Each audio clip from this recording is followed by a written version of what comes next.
Thank you. Mr. Shkreli, you did not provide the committee any written testimony. Do you wish to make an opening statement? On the advice of counsel, I will not be giving an opening statement.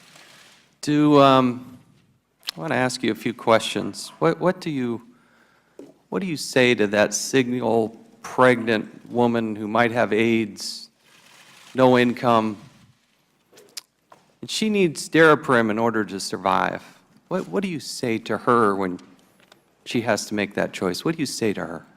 On the advice of counsel, I invoke my Fifth Amendment privilege against self-incrimination and respectfully decline to answer your question.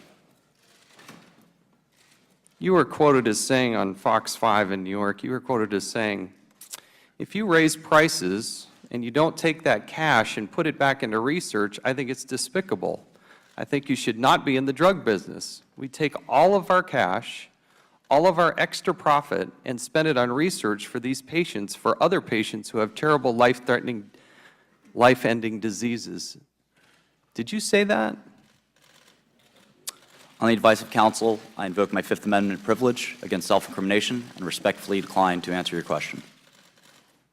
Do you think you've done anything wrong? On the advice of counsel, I invoke my Fifth Amendment privilege against self-incrimination and respectfully decline to answer your question. I'd like to yield time to Congressman Gowdy of South Carolina. Thank you, Mr. Chairman. Is it pronounced Shkreli? Yes, sir. See, there you can answer some questions. That one didn't incriminate you. I just want to make sure you understand you are welcome to answer questions, and not all of your answers are going to subject you to incrimination. You understand that, don't you? I intend to follow the advice of my counsel, not yours. I just want to make sure you're getting the right advice. You do know that not every disclosure can be subject to the Fifth Amendment assertion. Only those that are that you reasonably believe could be used in a criminal prosecution or could lead to other evidence. I intend to use the advice of my counsel, not yours. Do you also understand that you can waive your Fifth Amendment right?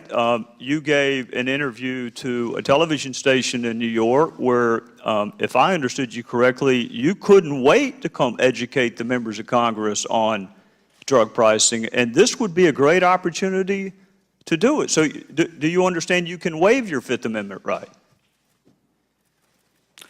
On the advice of counsel, I invoke my Fifth Amendment privilege against self-incrimination and respectfully decline to answer your question. Well, Mr. Chairman, I'm vexed. He's been willing to answer at least one question this morning. That one didn't subject him to incrimination. I don't think he's under indictment for the subject matter of this hearing. So the Fifth Amendment actually doesn't apply to answers that are not reasonably calculated to expose you to incrimination. And even if it did apply, he's welcome to waive it.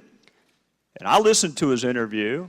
And he didn't have to be prodded to talk during that interview. He doesn't have to be prodded to tweet a whole lot or to show us his life on that little webcam he's got. So this is a great opportunity if you want to educate the members of Congress about drug pricing or what you called the fictitious case against you, or we can even talk about the purchase of is it Wu-Tang Clan? Is that the name of the album?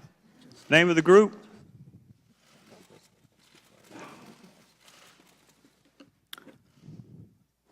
On the advice of counsel, I invoke my Fifth Amendment privilege against self-incrimination and respectfully decline to answer your question. Mr. Chairman, I am stunned that a conversation about an album he purchased could possibly subject him to incrimination. But if well, the gentleman is correct. I understand that Mr. Shkreli is under indictment, but it is not the intention to ask him questions about that topic.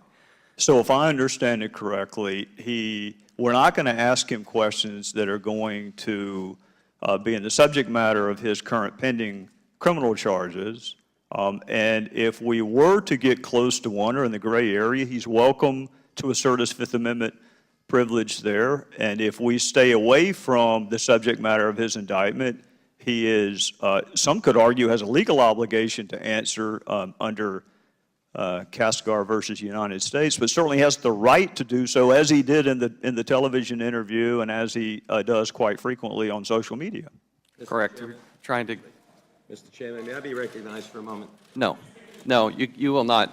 No, you're not allowed to. Under the House rules, you have not been sworn in. I understand, but he's making No, legal arguments. you about are not why he's a recognized. lawyer. You are not recognized, and you will be seated. The gentleman from South Carolina is correct. We were trying to provide an opportunity to have a candid discussion about issues related to drug pricing. We now recognize Mr. Cummings for any questions he might have. Thank you very much. Mr. Chairman, let me say for the record that I completely support your decision to bring Mr. Shkreli to make sure that he asserted his Fifth Amendment right before this committee. Normally, Democrats on our committee have accepted the assertions of a witness's attorney that his or her client is going to take the Fifth. But in this case, Mr. Shkreli made a number of public comments himself, raising legitimate questions about his intentions. Honestly, I did not know whether he was even going to show up today. So it's nice to see you. But now that he has invoked his constitutional rights, of course I will respect his decision. To Mr. Shkreli, since I have you in front of me, after trying to get you in front of this committee for so long, let me say this. I want to ask you I want to plead with you to use any remaining influence you have over your former company to press them to lower the price of these drugs. You can look away if you like, but I wish you could see the faces of people, no matter what Ms. Retzlaff says, who cannot get the drugs that they need. And by the way, it's the taxpayers. Somebody's paying for these drugs. Somebody's paying. It's the taxpayers that end up paying for some of them. And those are our constituents. People's lives are at stake because of the price increases you impose and the access problems that have been created. You are in a unique position. You really are, sir. Rightly or wrongly, you've been viewed as the so-called bad boy of pharma. You have a spotlight, and you have a platform. You could use that attention to come clean, to right your wrongs, and to become one of the most effective patient advocates in the country, and one that can make a big difference in so many people's lives. I know you're smiling, but I'm very serious, sir. The way I see it, you can go down in history as the poster boy for greedy drug company executives, or you can change the system. Yeah, you. You've detailed the knowledge about drug companies and the system we have today, and I truly believe, are you listening? Yes. Thank you.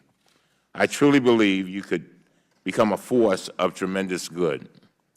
Of course, you can ignore this if you like, but all I ask is that you reflect on it. No, I don't ask, Mr. Shkreli, I beg that you reflect on it. There's so many people that could use your help. May God bless you. Thank you. I yield back. Gentleman yields back. Mr. Shkreli, it's your intention to decline all answers to the questions and invoke your Fifth Amendment right? Yes.